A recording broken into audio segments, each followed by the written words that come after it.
Well, I want to thank everybody. This has been some period of time, and most importantly, we want to thank the great people of Iowa. Thank you. We love you all. What a turnout, what a crowd.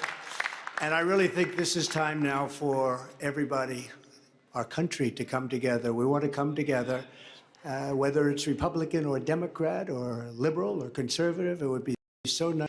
Come together and straighten out the world and straighten out the problems and straighten out all of the death and destruction that we're witnessing. That's practically never been like this. It's just so important, and I want to make that a very big part of our message. We're going to come together. It's going to happen soon, too. It's going to happen soon. I want to thank some of the great people. We have so many senators. If I go through every name, we'll be here all night, and everybody's going to get angry at me. But the senators, the congressmen from Washington, they came down from all different states. I want to thank you very much. I want to congratulate Ron and Nikki for having a good time together. We're all having a good time together.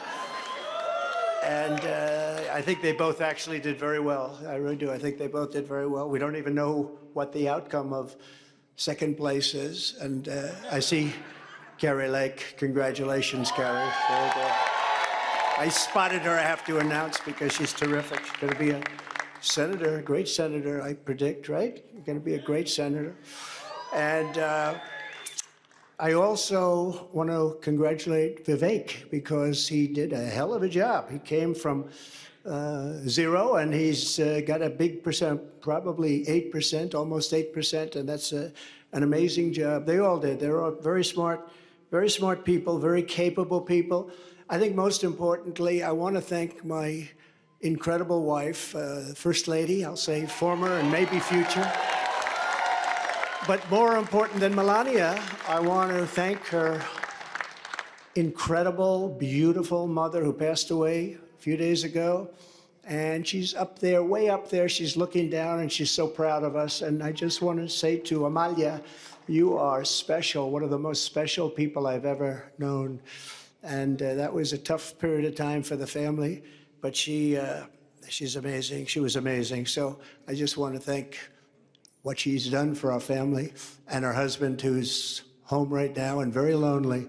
He's a lonely man, but he's going to be okay. Victor, they're great people, great parents to all of us, really, great parents, but also to Barron. Boy, did she take care of Barron. That's how he got so tall. He only ate her food. And I want to thank my family generally. They've worked so hard, and they've taken so much abuse for being good people. I mean, good people, but Eric and Don, they really did. These two have been working so hard, and they have another job also, so they have to do it all, but they've been working so hard. And I know that Ivanka is home and Tiffany's home, they're watching, and I know that Barron's watching, good old Barron. I said, you're going to be a basketball player. I said, well, I like soccer, Dad, actually. I said, at your height, I like basketball better, but sometimes you can't talk them into everything. But he's a special boy. But the whole family is just incredible. And my sister, Elizabeth, who's just the biggest fan. She's just an incredible person and always supportive. We love Elizabeth so much. Also, we have a woman who took a big chance. You know, in most states, we have support of everybody, the Congress, the senators. We had Marco Rubio. We had Rick Scott the other day. We have, probably 55% of the senators. And now they're all calling and saying, we want to endorse you, sir. I said, oh, great. Same thing with the Congress, men and women. We have tremendous, much more than anybody probably has ever had in this position. And we love them all. They're great. They're really trying to do a good job for our country. But one woman in Iowa who really stepped up was your Attorney General, Brenna Byrd. She really, really stepped up. Where is Brenna? Come here.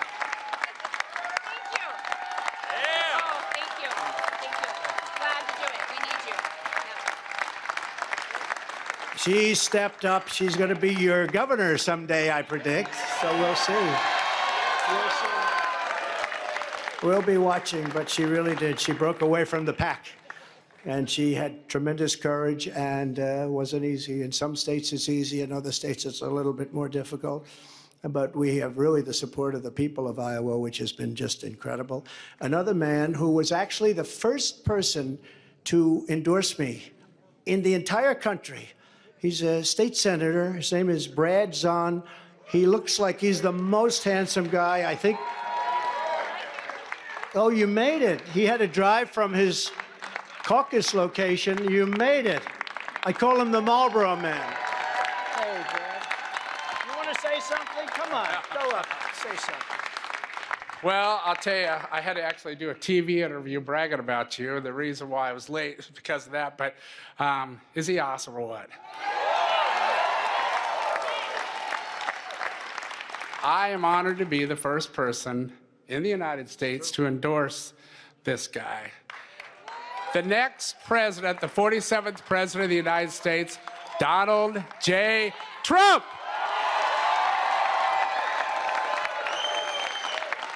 And when he says endorse, we're really talking about 2015. He endorsed me before, actually, long before I knew I was going to run. I said, who's this man in Iowa? He's a senator, a state senator. He's a good-looking guy, too. Doesn't he look? You could pay him and give him a lot of money. And by the way, Mr. Chairman, I want to thank you for being here. You are so great. Comes all the way from Missouri, which isn't that far. You can't drive an electric car that far, though. Thank you very much. I appreciate it very much. The group of people that we have on the stage is just emblematic of the tremendous group that we've had. We've had such a great team. You know, we did well. We were looking really good in 2016. And just to go back to the senator, he was saying, I said, who is that guy? Brad, his name. Who is he? He keeps endorsing me. He keeps saying Trump, and I didn't even know I was running. He endorsed me 4 months before I knew I was running, about 4 months before the Escalade ride down with our great First Lady. And that was Brad. I said, who is he? So he was the first one. But we have people that are so incredible. Your Republican Party chairman, Bobby Kaufman, and his son, who is a brilliant guy, and he worked with us. And I will tell you, that is a family of real professionals. Matt Whitaker, who is the very talented Attorney General. Where is Matt? He's around here someplace, and he's been with us all the way.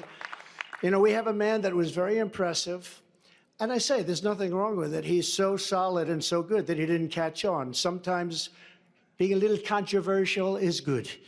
He's so perfect, although he did break his leg during the campaign. That wasn't so good, but it sort of stood out a little bit, Doug. But Doug Burgum from North Dakota, the governor, and his beautiful wife, Catherine, and he got out of the race. What people don't know is that he actually supported me on the other side twice already, right? Then he decided to do it, and he was outstanding. But the traction is never easy, right? You need controversy for traction sometimes, and this guy is the most solid guy. There's no controversy whatsoever, and he's one of the best governors in our country, and I hope that I'm going to be able to call on him to be a piece of the administration, a very important piece of the administration.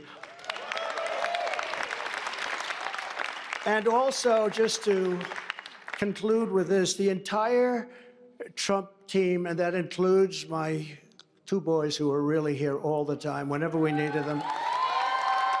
Whenever we needed them. They are great, Eric and Don. And look at all these people. Oh, Susie, I have to say. And Chris. And they want no accolades. They just want a victory, and they want to make America great again. That's all they want, actually. They don't want to be speaking. They don't want to have pictures. They just want to do their job, right? I want to thank you very much, Jason, everybody. You're really fantastic. What a job you've done. Thank you. So we're going to come together. We're going to drill, baby, drill right away. Yeah. Drill, baby, drill. We're going to seal up the border. Because right now we have an invasion. We have an invasion of millions and millions of people that are coming into our country. I can't imagine why they think that's a good thing. It's a very bad thing. I think it's a group of people that are probably larger in number than New York State. And we can't have that. We can't have that. It's not sustainable as a country. It's horrible. And you know, they're coming from prisons and jails. They're coming from all over. They're coming from countries that most people have never heard of. And they're coming from mental institutions and insane asylums. They're being emptied out into our country. And they're terrorists. Many terrorists are coming in. You know, in 2019, I saw just recently on a poll, they had none in 2019, no terrorists. Now, I even say there's got to be some, but they have none. And then as soon as this group took over, they have hundreds and hundreds of terrorists coming in, known terrorists, some of them really bad. And many of them are in, and they came in, and nobody knows where they are. This is not a good thing. And we're going to have to deport. We're going to have a deportation level that we haven't seen in this country for a long time, since Dwight Eisenhower, actually. So I don't want to be overly rough on the president, but I have to say that he is the worst president that we've had in the history of our country. He's destroying our country.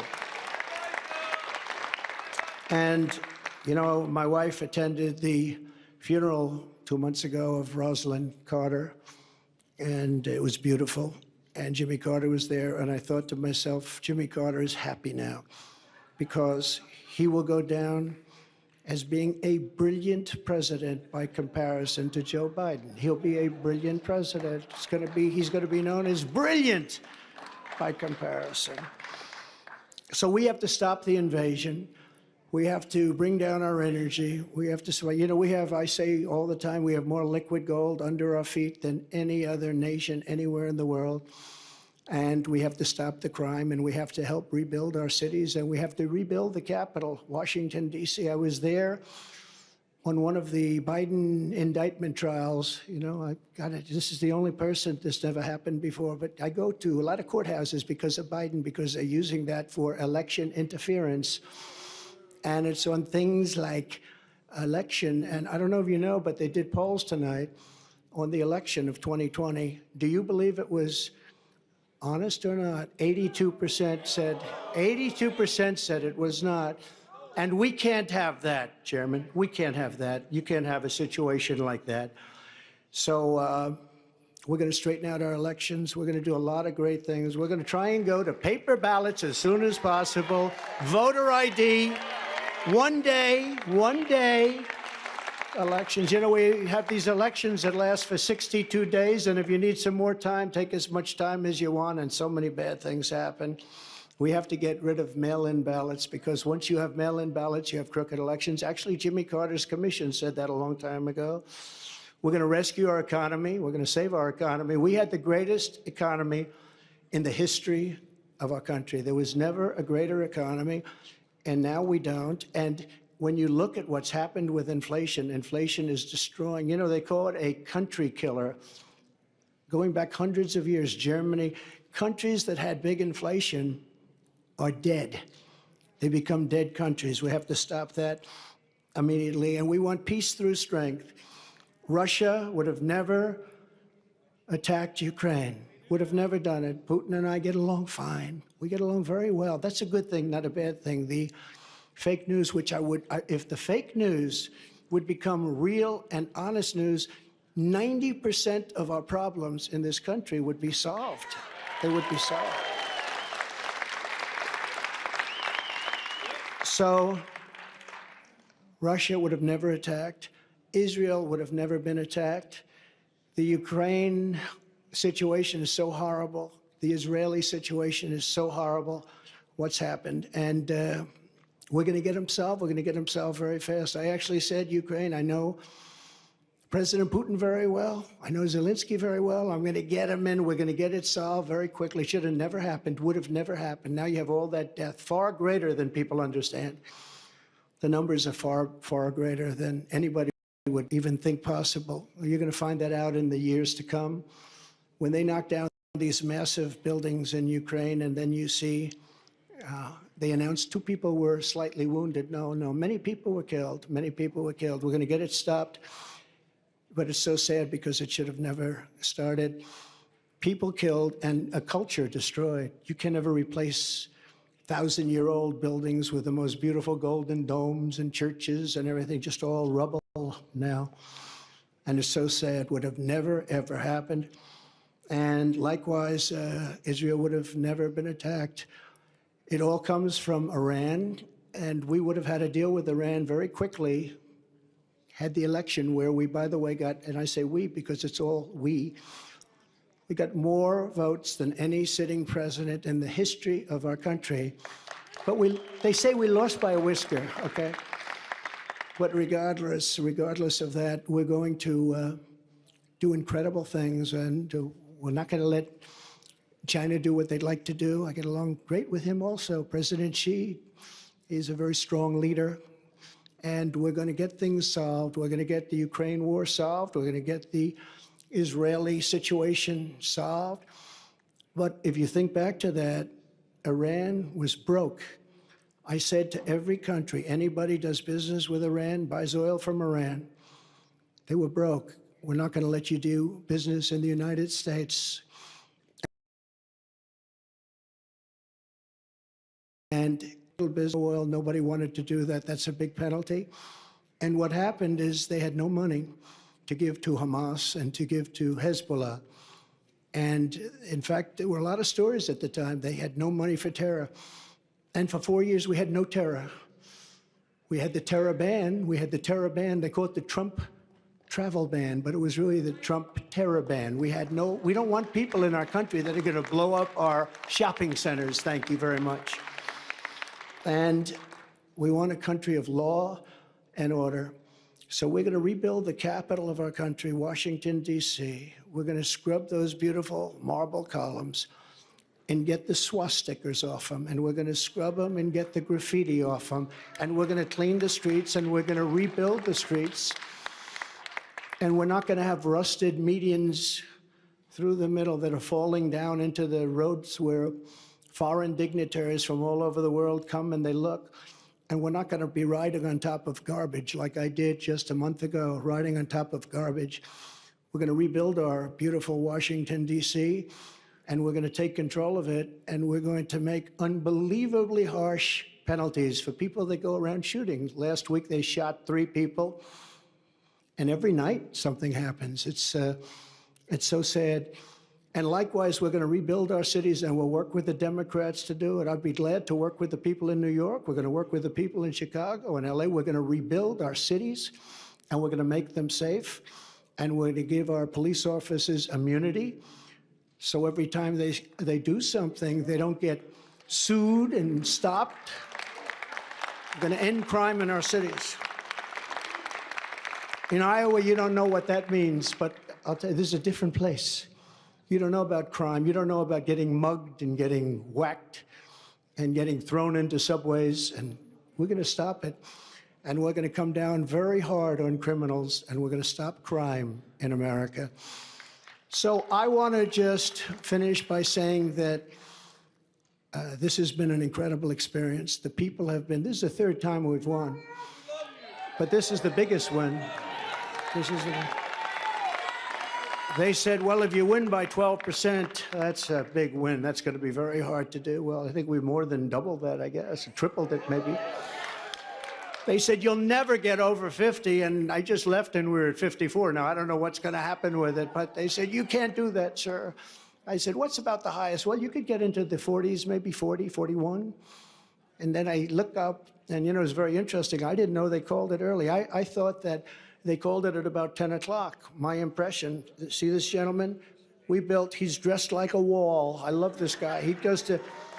He's been at 150 rallies probably, right? He has the most beautiful outfit I've ever seen. It's all beautiful brick. Will you come up here? Just come up here. Come on. It's so nice to see. Right? Come on up here. He's emblematic of what we did. We built over 500 miles of wall. We were going to add another 200 miles. It's much more than we promised. And we had the safest border in the history of our country. Now we have the worst border in the history of the world. Look at this, man. Congratulations. Incredible to see you again, Really President. nice. Nice to see you, man. You take care of yourself, Absolutely okay? will. Thank Take you. care. I love that outfit. I love him. That's great. We love it. That's a hot-selling jacket, by the way. So. But that represents what we did. No, we built a tremendous, that's the reason. And we got Mexico to give us 28,000 soldiers free. And we had remain in Mexico, and we had catch and release in Mexico. And we did a job. We had the safest border in our history. We had the greatest economy in our history. We were a great nation 3 years ago, and now we're a nation in decline.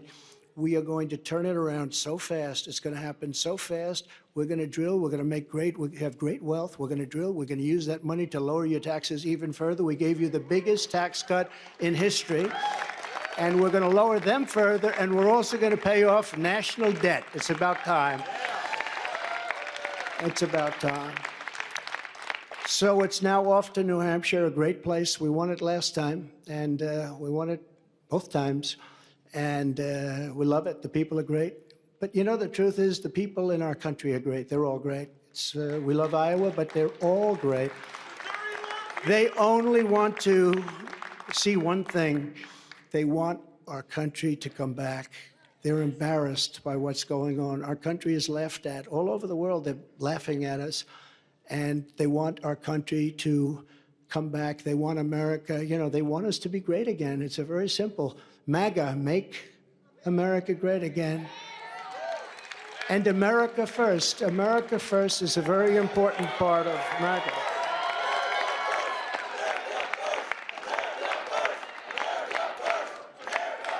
So we're going to put America first. We're going to make America great again. Again, Iowa, we love you. You are going to, you just go out and buy larger tractors and more land. Don't worry about it.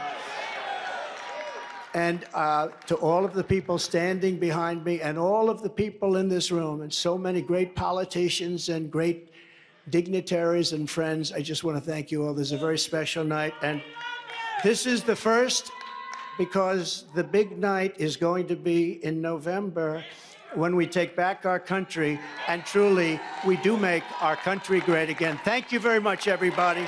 Great honor. Thank you very much. Thank you.